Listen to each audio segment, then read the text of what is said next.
안녕하세요. 7살 귀여운 아들을 둔 40대 남자입니다. 하루가 다르게 커가는 아들을 보며 흐뭇하기도 하고 가끔은 너무 빨리 자라는 것 같아 내심 서운하기도 해요. 그럴수록 시간이 흐르기 전에 아들과 조금이라도 더 많은 시간을 보내려고 노력하는데 최근 아들과 이런 대화를 하게 됐어요. 아빠도 어렸을 때가 있었어?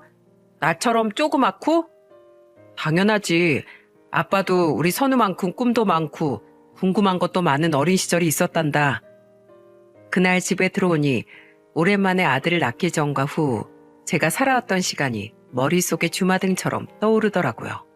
저는 오랜 시간 마음으로만 간직해왔던 조금 특별했던 저와 저희 가족 이야기를 많은 분들께 공유해보고 싶어 이렇게 사연을 보내게 되었습니다. 제 아버지는 제가 아기 때 병으로 세상을 떠나셨어요. 부모님을 일찍 여의고 두 오빠에게도 식모 취급을 받으며 살았다던 어머니는 의지할 가족 하나 없이 혼자서 힘들게 저를 키우셨죠.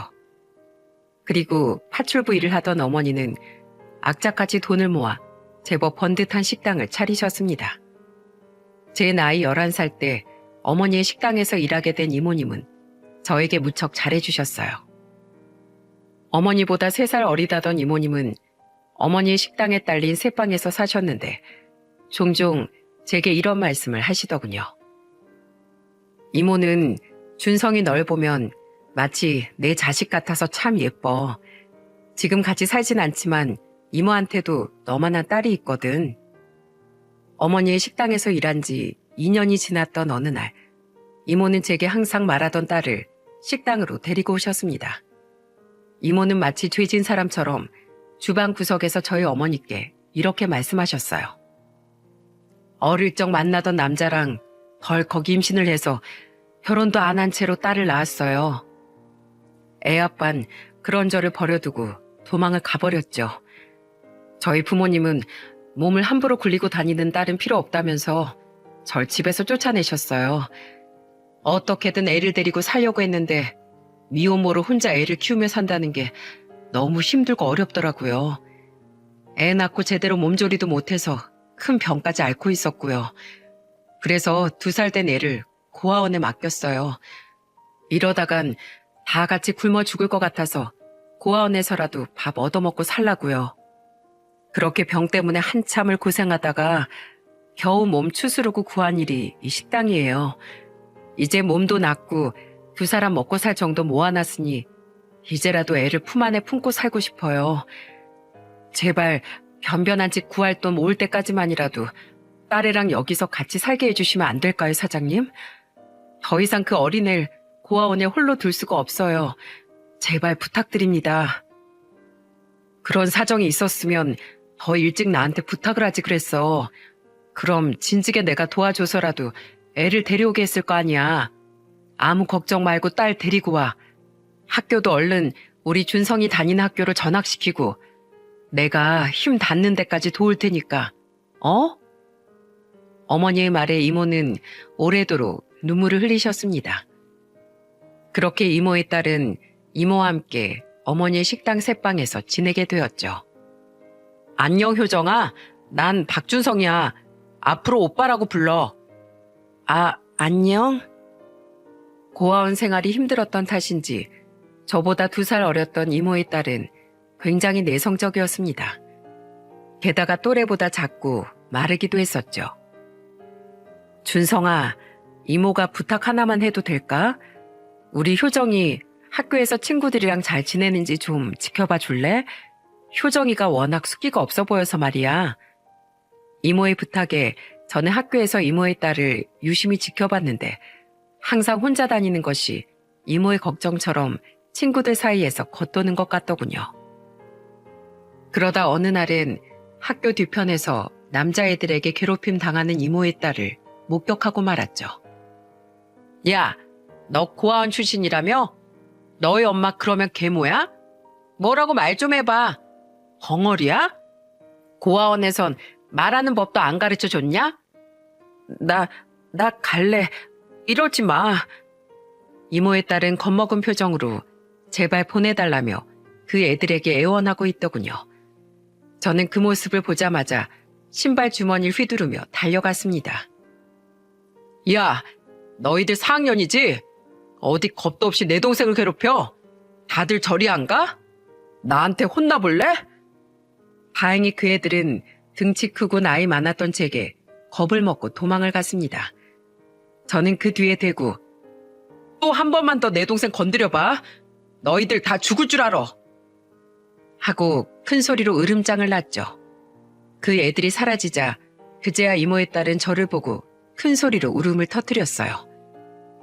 울지 마, 뚝. 앞으로 또 쟤들이 괴롭히면 이 오빠한테 다 일러. 알았지? 이모가 속상할까봐 그날 일은 이모에게 차마 말하지 못하고 우리만의 비밀로 남았습니다. 그날 이후 이모의 딸은 저를 잘 따르기 시작했고 표정도 점차 밝아지더군요. 경자씨, 내가 이번 달 월급 좀 더 넣었으니까 효정이 신발 좀 사신겨. 애가 잘 먹어서 그런지 요즘 키도 발도 부쩍 컸더라. 사양할 생각 말고. 나도 똑같이 혼자서 자식 키우는 애미인지라 경자씨가 남 같지 않아서 그래.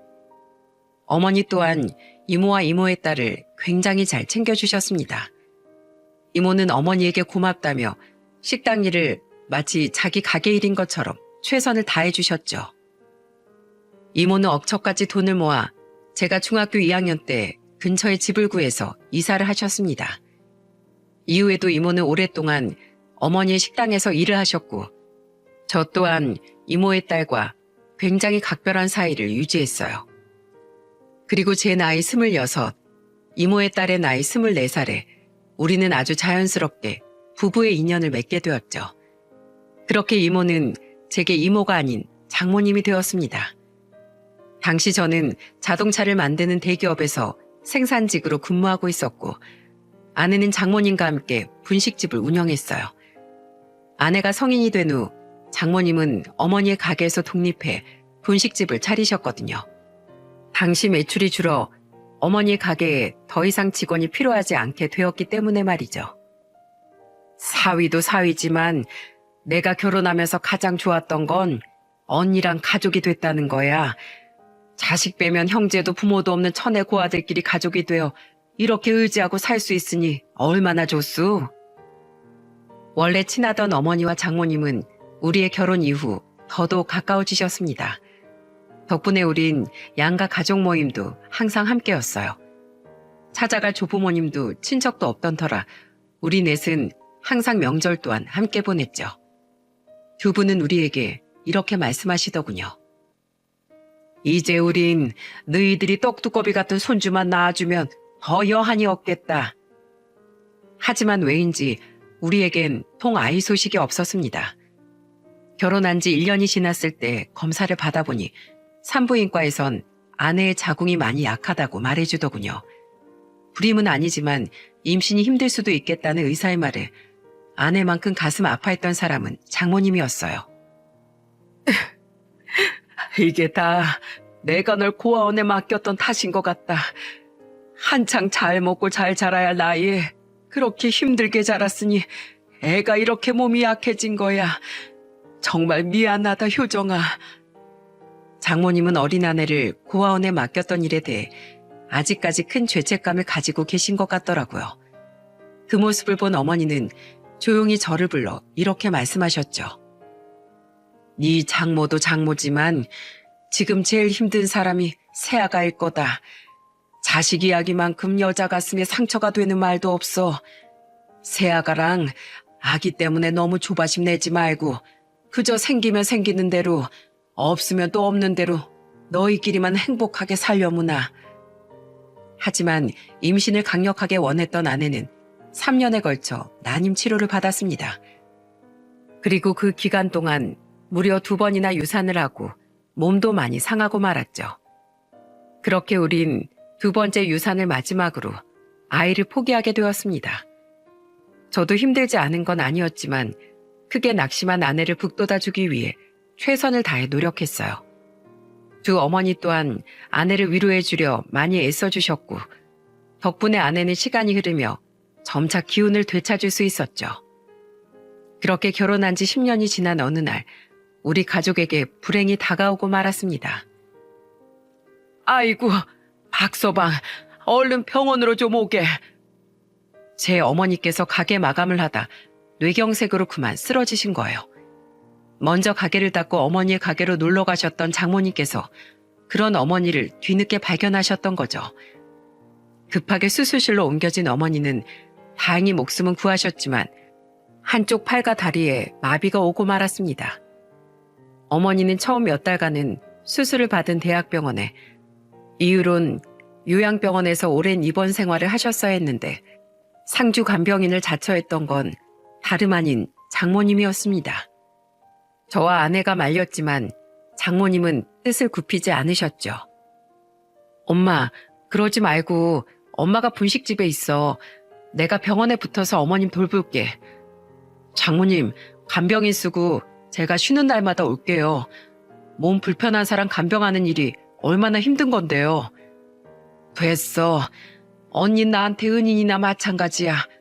도움 받을 땐 좋다고 붙어있다가 아플 땐 모른 척하면 그게 사람인가?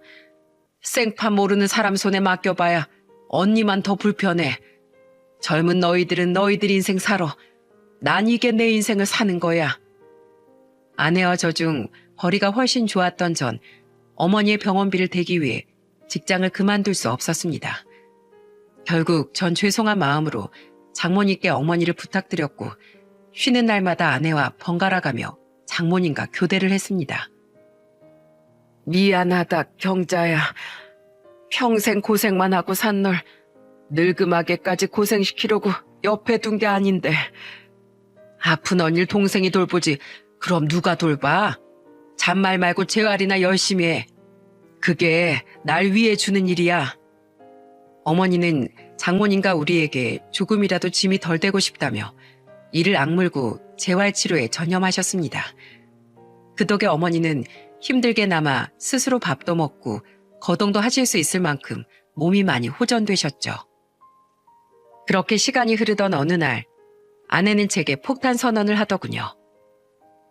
여보, 내 나이가 벌써 30대 후반인데 나 늙기 전에 마지막으로 한 번만 더 아기 가지려고 노력하고 싶어.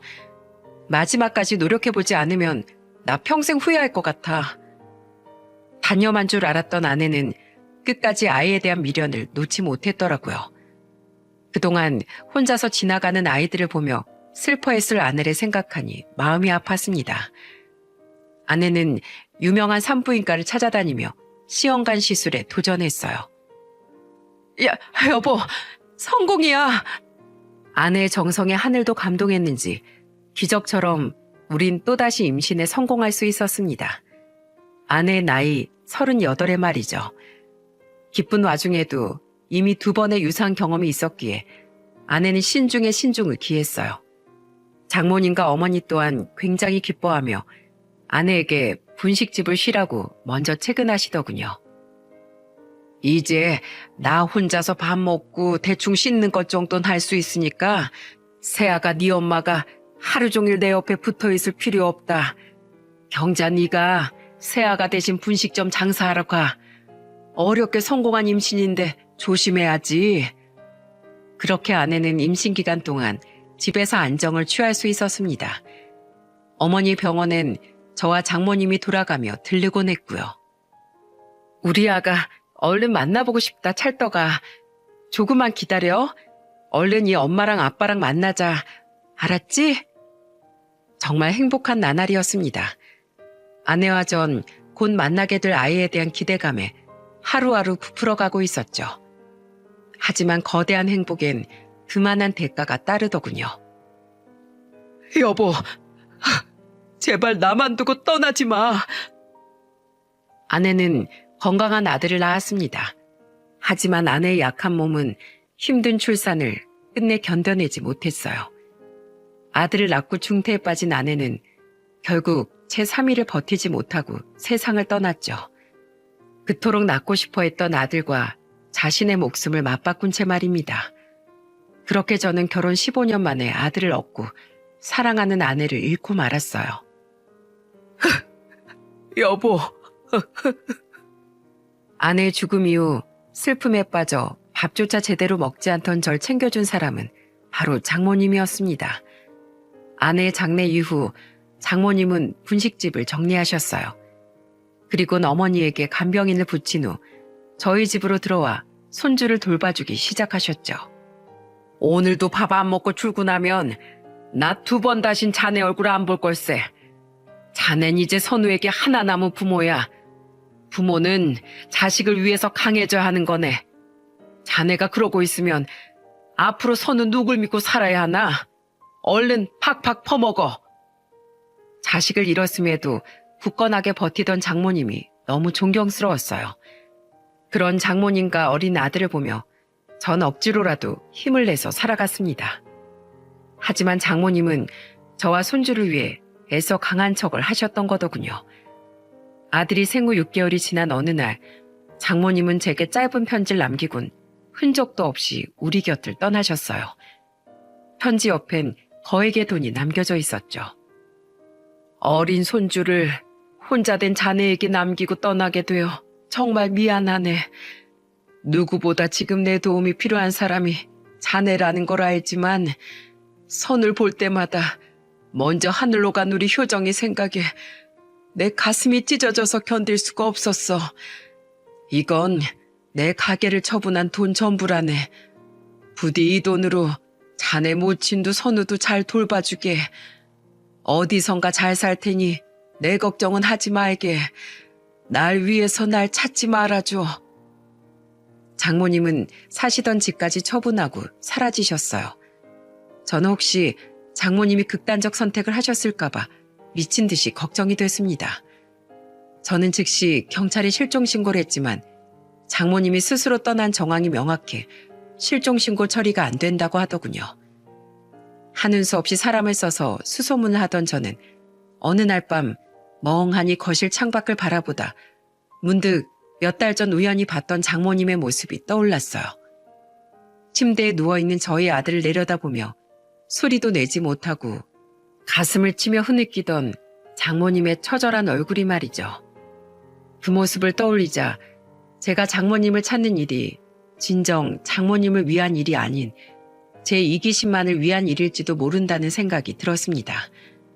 장모님은 정말로 우리 곁에 머무는 일이 괴로우셨을 거라고 생각하니 더 이상 장모님을 찾지 않는 것이 장모님을 위한 일일지도 모르겠다는 데까지 생각이 미치더라고요. 결국 저는 눈물을 머금고 장모님을 찾는 일을 그만두게 되었죠. 그렇게 제 딸만 바라보고 살던 사람이 자식을 먼저 보내고 얼마나 괴로웠겠니. 스스로 가족인 우리 곁을 떠날 정도로 말이야. 지금은 그 어떤 말도 귀에 들리지 않을 테니 우린 조용히 기다려주자꾸나. 언젠가 경자가 돌아올 자린 항상 비워둔 채 말이다. 어머니의 말씀을 듣고 저는 어디선가 장모님이 부디 무사히 지내시길 바라며 아내와 장모님을 마음에 묻었습니다. 이후 저는 전보다 더 정신없는 삶을 살아야 했어요. 야근과 연장 근무를 불사하며 더 열심히 돈을 벌었죠. 어머니의 간병인비와 아들의 베이비시터 비용을 모두 감당해내야 했거든요. 장모님이 남겨주신 돈이 있었지만 저는 차마 그 돈을 쓸 수 없었습니다. 그 돈을 쓰는 순간 장모님과 아내에 대한 기억이 제 안에서 모조리 휘발될 것 같아서요. 그렇게 바쁘게 살다 보니 시간은 쏜살같이 흘러가더군요. 정신을 차려보니 어느덧 아내가 세상을 떠난 지도 4년이 흘러 있었고 저희 아들은 유치원을 다니던 5살이 되었죠. 필사적인 재활운동 끝에 어머니는 마비됐던 팔다리의 기능이 많이 돌아오셨습니다. 어머니는 요양병원에서 퇴원한 후 살던 집을 처분하고 저희 집에서 함께 살게 되었어요. 소일거리 삼아 가벼운 집안일을 할 수 있게 된 어머니 덕에 저는 더 이상 베이비시터를 고용하지 않고 어머니에게 아들을 맡길 수 있었죠. 어머니가 걱정이 되긴 했지만 어머니가 자신이 손주를 돌보길 강하게 원하셨거든요.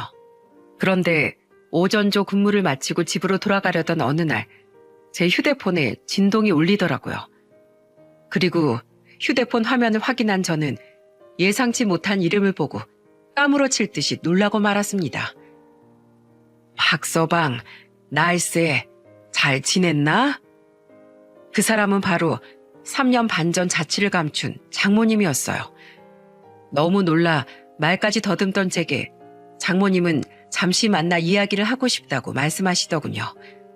저는 아무것도 묻지 않고 장모님께서 말씀해 주신 카페로 곧장 달려갔습니다. 오랜만에 마주한 장모님은 그동안 마음고생이 많이 심하셨는지 얼굴이 많이 헬쓱해져 있더라고요. 장모님, 그동안 대체 어디 계셨던 거예요? 그렇게 사라지시고 난 뒤에 제가 얼마나 걱정했는지 아세요? 몸은 건강하세요? 어디 아프신 건 아니죠? 난 괜찮아. 미안하네. 나도 그때 마음이 너무 괴로워서 어쩔 수 없이 그런 선택을 했어. 나 가고 자네 혼자서 아들 보랴 모친 챙기랴 많이 고되고 힘들었지. 내가 이기적인 죄인일세. 정말 미안하네. 장모님은 고향 친구가 비구니로 있던 경기도 외곽의 한 사찰에서 지내셨다는군요. 장모님은 속세와 연을 끊고 살고 싶으셨다고 해요. 장모님이 사라지셨던 당시 아무리 수소문을 해도 찾을 수 없었던 이유가 바로 그거였더라고요. 그리고 이어진 장모님의 말에 저는 적잖이 당황할 수밖에 없었습니다. 박서방, 자네 지금 만나는 사람 없지? 그럼 내가 소개시켜주는 여자 한번 만나보면 안 되겠나? 여자요? 갑자기요? 장모님, 저는 재혼 생각 없어요. 그래도 우선 한 번만 만나봐. 내 소원일세. 자, 여기 그 아이 사진이야. 정중한 제 거절에도 소원이라는 말까지 덧붙이며 부탁하는 장모님의 태도에 당황해 저는 얼떨결에 장모님이 내미시는 사진을 받아들게 되었어요. 그리고 사진 속 여자의 얼굴을 본 저는 엄청난 충격에 순간 자리에 굳어버리고 말았습니다. 이 사람은 선우 엄마잖아요, 장모님. 사진 속에서 웃고 있는 사람은 바로 죽은 제 아내였어요. 저는 순간 장모님께서 치매에 걸린 건가 싶어 다급히 장모님을 살폈습니다. 그리고 돌아온 장모님의 대답은 저에게 또다시 엄청난 놀라움을 안겨주었죠. 장모님, 선우 엄만 이미 이 세상 사람이 아니잖아요. 어떻게 죽은 사람을 제가 다시 만날 수가 있어요? 놀랐지? 이 사람은 효정이가 아닐세. 이 아이는 효정이 쌍둥이 동생인 효연이라는 내 딸이야.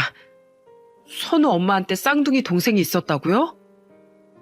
그렇게 오랜 시간 장모님과 아내를 알고 지냈건만 저는 아내의 쌍둥이 동생에 대해선 단 한 번도 들어본 적이 없었어요. 놀란 저를 보며 장모님은 그동안 숨겨왔던 비밀과 그동안의 일을 모두 제게 털어놓기 시작했습니다. 효정일 고아원에 보내면서 난 동생인 효연이는 해외로 입양을 보냈다네. 좋은 입양처가 있다면서 날 도와줬던 사람들이 효연이를 위한 길이라며 입양을 적극 추천하더라고. 난 애를 위한 일이라는 말에 눈물을 머금고 입양을 결정했지. 하지만 내가 어리석었던 거야. 배운 것도 아는 것도 없던 내가 너무 무지해서 내 딸을 그만 사지로 밀어넣고 말았던 걸세. 고아원에서 효정일 찾고 난 뒤늦게 효연일 찾으려 백방으로 수소문했네. 다른 나라로 가서 애가 행복하게 잘 살고 있는지 그거라도 내 두 눈으로 꼭 확인해 보고 싶었어. 하지만 입양을 맡았던 입양단체는 이미 사라진 상태였고 서류가 누락됐던 건지 자료도 남아있지 않아 난 끝내 효연이를 찾을 수 없었다네. 난 그렇게 자식을 영영 손이 닿지 않는 곳으로 보냈다는 죄책감에 무책임한 엄마인 내 자신이 너무도 부끄러워 차마 효정이든 자네 모친에게든 그 누구에게도 효연이에 대해 말하지 못하고 효연이를 마음에 묻고 살았어. 자네를 만나 행복해진 효정을 보면서 부디 어딘가에서 우리 효연이도 행복하게 잘 살고 있기만을 바라고 또 바랬지. 그런데 2달 전 효연이가 친모를 찾아 사찰에서 지내던 날 찾아온 거야. 그 일 처음 마주한 순간 난 다리에 힘이 풀려 그만 그 자리에 주저앉고 말았다네. 효연인 죽은 지언니가 살아 돌아온 듯 효정이 아주 쏙 빼닮아 있었거든. 아내 동생은 미국으로 입양을 갔었다더군요. 그리고 수십 년 만에 친모를 찾아온 아내의 동생은 장모님의 바람과는 달리 아주 모진 세월을 견뎌내며 살아왔다고 합니다. 효연이 엉엉 울며 왜 자길 버렸냐고 날 원망했네. 그 아인 그곳에서 무려 3번이나 파양을 당했다고 했어. 첫 번째 양부모는 한국계 미국인인 사업가였는데 그저 좋은 이미지를 보이기 위해 효연이를 입양했다더군. 사람들이 보지 않는 곳에선 효연이를 학대하다가 결국엔 짐승을 유기하듯 파양해버렸다는 거야. 다행인지 불행인지 효연이는 그 인간들 아래에서 자란 덕분에 지금 한국말을 유창하게 할 수 있게 됐다고 했어. 두 번째 양부모는 자기들 농장 일에 부려먹을 생각으로 효연이를 입양했는데 효연이가 생각보다 힘이 없자 뒤도 돌아보지 않고 파양해버렸다고 하네. 또 3번째 부모는 술에 찌들어 살던 인간들이었는데 매질을 견디다 못해 효연이가 도망치자 곧장 파양 절차를 밟았다네. 거의 성인이 된 딸아이는 그 뒤로 혼자서 아주 힘겹게 살다가 자길 잘 도와주던 미국 남자랑 결혼을 했다더군. 그런데 처음엔 별도 따다 줄 것처럼 효연이에게 잘했다던 그놈이 갑자기 약물에 중독되기 시작한 거야. 효연이는 어떻게든 그놈을 전으로 되돌리려고 했지만 그놈은 나중엔 일도 하지 않고 효연이에게 약을 사오라며 주먹질까지 했다고 하네. 도망도 치지 못하게 감시까지 하면서 말이야. 그러다 그놈이 작년에 약물 중독으로 비명횡사한 뒤에야 효연이는 자유의 몸이 된 거야. 아이도 없고 더 이상 미국에서 살 희망을 잃은 그 아인, 미국이란 나라가 지긋지긋하게 싫었다더군. 그런데 그때 아이러니하게도 처음으로 미국에서 효연이를 도와준 의인들이 나타났다고 하네. 효연이는 그 사람들 덕에 자신을 처음 입양 보낸 미국 협력처에서 자신의 정보를 알아낼 수 있었고, 고아원 소재지를 통해 효연이의 고향을 알게 된 그들은 내 고향을 수소문해서 내 친구 사찰에서 머무르던 날 찾은 거야. 아내 동생은 친모를 찾자마자 한국으로 들어왔다고 하더군요. 아내 동생은 친모를 찾아 따져 묻고 확인하고 싶었던 겁니다. 왜 자신을 그 지옥 속에 버렸어야 했는지, 자신을 버리고 친모라는 사람은 잘 먹고 잘 살고 있었는지 말이죠. 펑펑 우는 그 아이에게 내가 무슨 변명을 할 수 있었겠나. 그저 미안하다고, 널 버린 게 아니라 널 살리기 위해서 그런 선택을 한 거라고, 어리석은 내 지난 선택을 사과하며 용서를 비는 수밖에 없었지. 그 뒤로 효연이가 한국에 머무는 동안 난 그 가엾은 애를 최선을 다해 돌봐주었다네. 나로 인해 인생이 망가져버린 내 딸을 위해서라면 뭐든지 못할 것이 없었어. 그런데 얼마 전에 효연이가 날 붙잡고 울며 이러더군. 자신은 다시 잠시라도 미국에 돌아가기 싫다고, 그 끔찍한 곳이 아닌 내 곁에서 남은 인생을 살고 싶다고 말이야. 그런데 비자 때문에라도 그 애는 미국에 다시 돌아가야 해. 다시 비자를 받고 한국으로 들어온다고 해도 이곳에 직장을 구하고 영주권을 받기까진 아주 오랜 시간이 걸릴 걸세. 그러니 박서방, 제발 내 부탁 하나만 들어주게.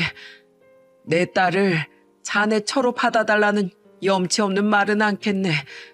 그저 그 애와 혼인신고만이라도 해줄 수 없겠나?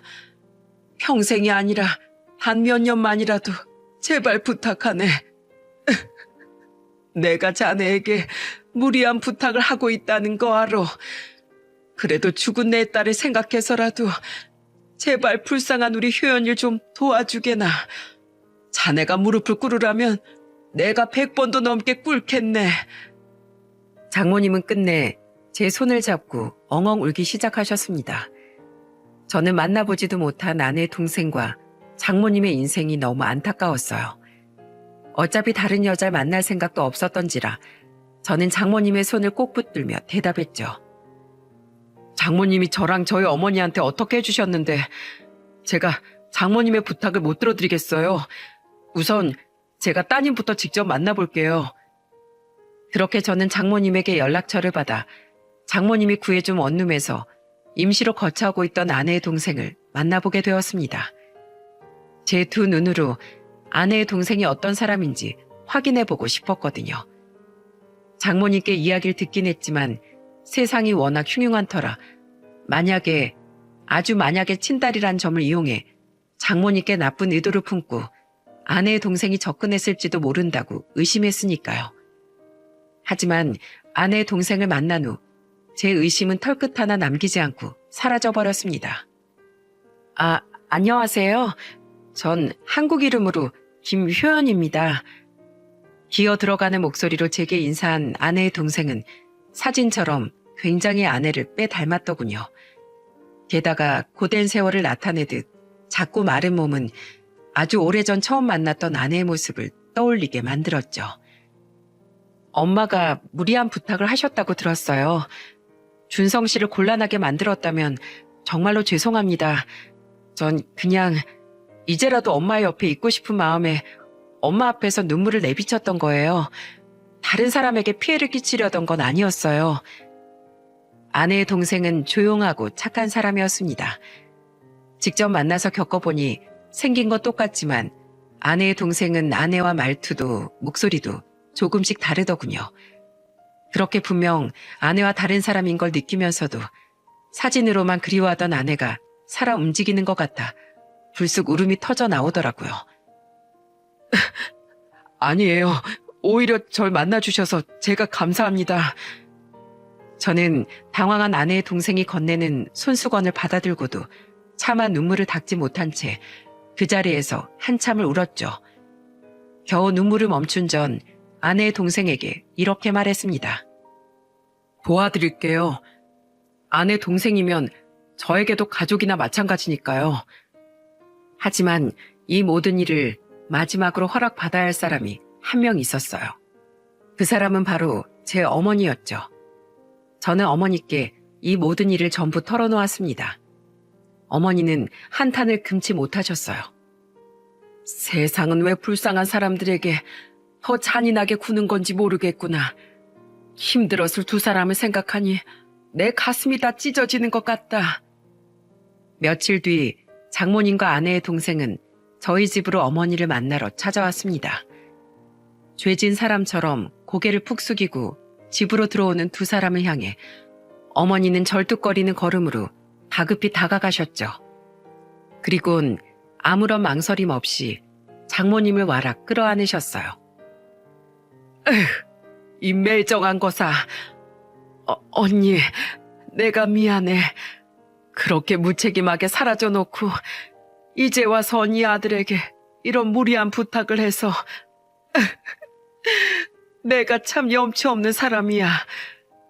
그걸 말이라고 하니? 너 내가 예전에도 말했지. 도움 필요한 일 있으면 미리미리 나한테 말해야 내가 더 일찍 도와주지 않았겠냐고. 이거사, 왜 언제든 기댈 수 있는 날 두고 그 황량한 절에서 혼자 외롭게 지냈어. 내가 네 걱정하다가 10년은 더 늙었어. 알아? 그래, 이름이 효연이라고. 어디 얼굴 좀 보자. 장모님과 눈물의 상봉식을 마친 어머니는 몸을 돌려 아내의 동생을 바라봤습니다. 아내의 동생은 눈물을 글썽이며 저희 어머니께 연신 사과를 하더군요. 죄송합니다, 아주머니. 제가 한국에 들어오자마자 너무 많은 분들께 폐를 끼치는 것 같아요. 준성 씨에게 폐 끼치지 않게 죽은 듯이 살겠습니다. 뭘 죽은 듯이 살아? 아주 죄송하다는 말이 입에 붙은 게 지 엄마랑 똑같네. 그동안 정말 고생 많았다. 이 안쓰러운 거 어쩜 이렇게 효정일 빼닮았을꼬. 앞으로 너희 엄마랑 내가 널 지켜줄 테니까 넌 아무 걱정 말고 우리랑 행복하게 살면 된다. 알았지? 언니, 안 그래도 돼. 효연인 내가 잘 데리고 살면서 돌보면 돼. 그게 무슨 서운한 소리야. 네 자식이면 내 자식이나 다름없어. 넌 잔말 말고 그 절에서 나와서 빨리 근처에 집부터 구해. 할머니, 이분들은 누구예요? 바로 그때 방에서 눈치를 보며 나온 제 아들이 어머니를 붙잡고 묻더군요. 어머니는 그런 손주에게 눈물을 글썽이며 이렇게 말씀하셨죠. 우리 선우는 기억 안 나지? 이분이 선우 외할머니야. 그러니까 선우 엄마의 엄마. 그리고 이분은 선우 이모고 얼른 인사해야지. 장모님은 배꼽 인사를 하는 제 아들을 끌어안고 감정에 북받쳐 흐느끼셨습니다. 내 귀한 손주, 언제 이렇게 컸누? 그런데 제 아들을 바라보던 아내의 동생의 눈빛이 아주 크게 흔들리더군요. 그 이유를 저는 며칠이 지난 후에 알 수 있었어요. 며칠 뒤 아내의 동생은 제게 연락해 아주 조심스러운 목소리로 물었습니다. 준성 씨, 혹시 제가 선우를 가끔 만나러 가면 안 될까요? 선우를요? 네, 사실 저도 오랫동안 아이를 낳고 싶었는데 결국 그러지 못했거든요. 너무 외롭게 살아서 정말 오래도록 제 피부치를 가지고 싶었는데 언니 자식인 선우를 보니까 마음이 뭉클하더라고요. 다른 뜻은 전혀 없고 그저 선우 이모로서 선우를 챙겨주고 싶어서 그래요. 혹시 제가 또 무리한 부탁을 드리는 걸까요? 아니에요. 무리할 것까지 없죠. 저희 어머니도 효연 씨 보고 싶어 하시니까 언제든지 놀러 오세요. 우린 항상 환영이에요. 미국 국적인 아내의 동생과 혼인신고를 한다는 건 생각보다 절차가 복잡하더라고요. 그렇게 혼인신고 절차에 대해 알아보고 준비하는 동안 아내의 동생은 제 아들을 보기 위해 장모님과 함께 저희 집을 자주 방문했습니다. 선우야, 오늘은 이모랑 동물원 갈까? 이모도 동물원 한 번도 안 가봤는데. 정말요? 좋아요. 예, 준성아, 너도 같이 가거라. 네 일 힘들게 효연이한테만 맡겨둘 건 아니지? 아내의 동생은 제 아들만 보면 좋아서 어쩔 줄을 몰랐습니다. 아내의 동생은 제가 바빠서 미처 데려가지 못했던 많은 곳들을 제 아들을 데리고 돌아다녔죠. 자신도 서울질이라곤 전혀 알지 못해 힘들었을 텐데 말입니다. 그런데 이상한 건 자꾸만 저희 어머니가 저와 아내의 동생을 붙여놓으려고 하신다는 거였어요. 준성아, 내가 영화표 예매해놨으니까 효연이랑 영화 좀 보고 와라. 네? 효연 씨랑 둘이요? 그래, 효연이가 힘들게 살면서 언제 마음 편히 영화라도 볼 수 있었겠어. 그렇다고 서울지리도 모르는데 혼자 보낼 수는 없잖니. 네 장모는 나 돌봐주느라 같이 못 가. 젊은 네가 그나마 영화관 같은 데를 잘할 거 아니야. 어머니는 아내의 동생이 무척이나 마음에 드신 듯 했습니다. 한 번은 제게 은근한 목소리로 이렇게 물으시더군요. 효연이 네가 보기엔 어떠니? 내가 보기엔 애가 그렇게 힘들게 살았는데도 조금 위축이 되어 있다 뿐이지 모나지 않고 참 착하더라. 더군다나 우리 선우한테 하는 걸 보면 위장 결혼이 아니라 정말 네 세처가 된다고 해도 아주 딱일 것 같아. 네? 어머니, 아무리 그래도 어떻게 선우 엄마 동생이랑 그게 뭐 어때서? 속사정이야 좀 복잡하긴 하다만 호적상으로 더 이상 네 장모의 딸도 아니고 더군다나 넌 최근에서의 효연일 처음 봤잖아. 서로 형부처제하던 사이도 아니고 지금도 어색해서 서로 효연 씨, 준성 씨하고 부르잖니. 즉 마음이 그러면 네 아내가 아니라 선우 새엄마라고 생각하고 정말로 살림을 합치는 건 어떠니? 난 효연이 그것만 보면 참 마음이 아파서 내 친자 가족으로 보듬고 품어주며 살고 싶구나. 아, 물론 내 마음이 그렇다는 거지 강요하는 건 아니야. 어머니의 말씀을 듣고 마음이 심란해졌습니다. 몇 년간 혼인신고를 한 사이로 지내려고만 했지 진짜로 아내의 동생과 가족이 된다는 생각은 해보지 못했거든요. 하지만 어머니가 저를 괜히 부추겼기 때문일까요? 저는 아내의 동생을 만날수록 사려 깊은 모습과 저희 어머니와 아들에게 잘하는 모습에 자꾸만 마음이 열리기 시작했어요. 아내의 동생 또한 제게 마음이 있는 눈치더군요. 그러다 제 마음이 확고해진 결정적인 계기가 있었습니다. 아내의 동생과 저 그리고 아들 이렇게 셋이 어린이 뮤지컬을 보고 집에 돌아오는 길이었어요. 저와 아내의 동생은 길거리에서 계란빵을 사고 있었죠. 그때였습니다. 선우야, 위험해! 아내의 동생의 외침에 저는 빠르게 고개를 돌렸어요. 그리고 눈앞에 펼쳐진 광경에 저는 손에 든 계란빵을 내던지고 앞으로 내달렸죠. 선우야, 괜찮어? 효연 씨 괜찮아요? 선우는 괜찮아요? 아내 동생은 차도 한가운데서 나뒹굴고 있었습니다. 그리고 제 아들은 건너편 인도에 넘어진 채 엉엉 울고 있었어요. 쓰러진 아내 동생의 코앞엔 급정거한 차 한 대가 서 있었고 운전자가 다급히 문을 열고 뛰쳐나왔죠. 괜찮으세요? 애가 갑자기 뛰쳐나와서 깜짝 놀랐어요. 정황을 들어보니 제가 잠시 계산한다고 한눈을 판 사이 아들이 그만 차도로 뛰어나갔던 거더군요. 뒤늦게 그 광경을 본 아내의 동생은 자기 몸은 신경도 쓰지 않고 아들을 구하기 위해 차도로 뛰어들었던 겁니다. 다행히 달려오던 차가 급정거한 덕에 아내의 동생도 아내가 차도로 밀친 아들도 모두 무사했어요. 그때 저는 결심했습니다. 제 아들을 위해 목숨도 아끼지 않는 이 사람이라면 제가 평생을 옆에서 지켜줘야겠다고 말이죠. 그 주 주말 아내의 동생과 장모님 그리고 저희 어머니 앞에서 제 인생을 바꿀 결심을 선언했어요. 장모님, 아직 집 구하는 중이시죠? 그 집 구하지 마세요. 그리고 효연 씨만 좋으시다면 서류상만이 아니라 진짜로 제 아내 그리고 제 아들의 엄마가 되어주시겠어요? 효연 씨만 허락해 준다면 더 큰 집으로 이사해서 우리 5 식구 다 같이 앞으로 행복하게 살고 싶어요. 진짜 가족이 돼서요. 네? 진심이세요? 네. 그동안 힘들었던 시간 제가 다 보상해드리진 못해도 절대로 불행하게 만들어드리진 않을게요. 제게 기회를 주시겠어요? 박서방, 그게 참말인가? 정말 우리 효연이를 가족으로 받아줄 거야? 어찌 이렇게 감사한 일이... 고맙네. 정말 고마워. 잘 생각했다, 준성아.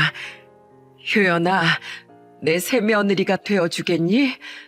너만 좋다면 난 2 팔 벌려서 환영이란다.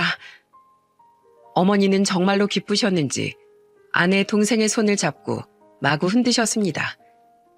아내 동생은 잠시 멍한 표정을 짓더니 이내 얼굴을 바닥에 묻고 오열하기 시작하더군요. 감사해요. 정말 감사해요. 저 정말 잘할게요. 장모님은 그런 아내의 동생의 어깨를 끌어안고는 소리내어 우셨습니다. 내가 오래전 언니네 가게 일자리를 구하러 갔던 건 내 인생의 신이 마지막으로 내려준 동아줄이었던 거야. 고마워 언니. 고맙네 박서방. 그렇게 그날 저는 아내를 잃은 지 4년 만에 새 아내를 얻게 되었어요.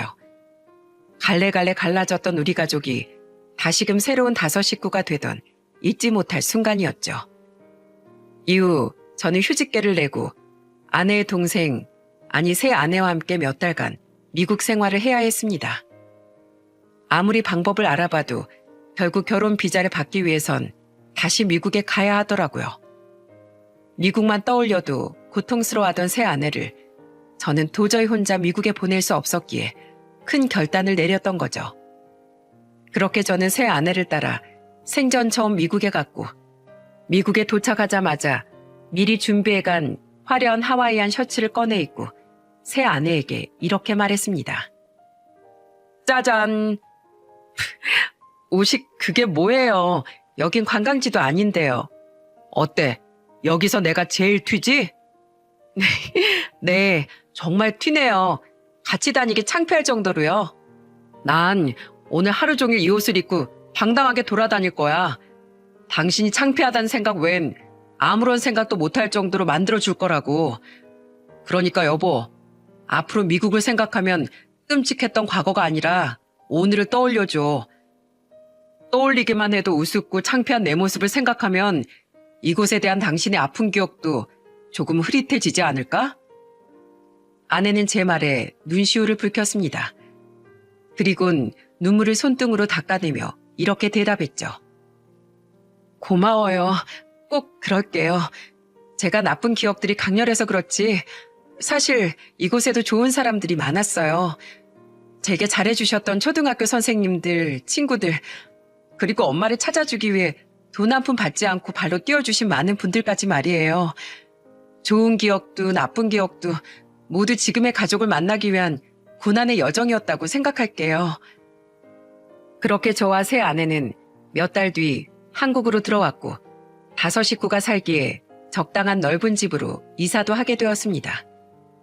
혼인신고까지 무사히 마친 뒤라 저와 새 아내는 그렇게 진정한 결혼 생활을 시작할 수 있었죠. 새 아내를 처음 만난 지도 2년이 흐른 지금 우리 5 식구는 더없이 행복한 시간을 보내고 있답니다. 엄마, 다녀왔습니다. 선우 왔어? 어머, 왜 이렇게 흙투성이야? 당신도 마찬가지네? 2 사람 또 놀이터 흙바닥에서 같이 놀았구나? 아휴, 내가 못 살아 정말. 얼른 옷 갈아입고 와요. 내가 갈비찜 해놨어요. 우와, 선우야, 얼른 옷 갈아입고 손 씻자. 엄마, 어머님, 화투 그만 치고 2분 다 식사하러 오세요. 기다려봐라. 아유, 언니, 손에 몰래 화투째 숨기고 있는 거 아니야? 무슨 타짜도 아니고 왜 이렇게 잘 쳐? 이게 실력이라는 거야. 넌 2 팔 다 성한 애가 한쪽 팔이 불편한 나한테 속임수로 졌다고 하면 창피하지 않겠냐? 다시 만난 2 어머니는 전보다 더 사이좋게 아웅다웅 지내고 계십니다. 그동안 내심 엄마 있는 친구들을 부러워했던 저희 아들은 처음 가지게 된 엄마가 너무 좋은 나머지 집에만 오면 새 아내 옆에서 떨어질 줄을 몰라요. 제 새 아내는 요즘 꽃집을 시작했습니다. 바로 6년 전 장모님이 제게 남겨주셨던 그 돈으로 말이죠. 어렸을 때부터 전 꽃집이 하고 싶었어요.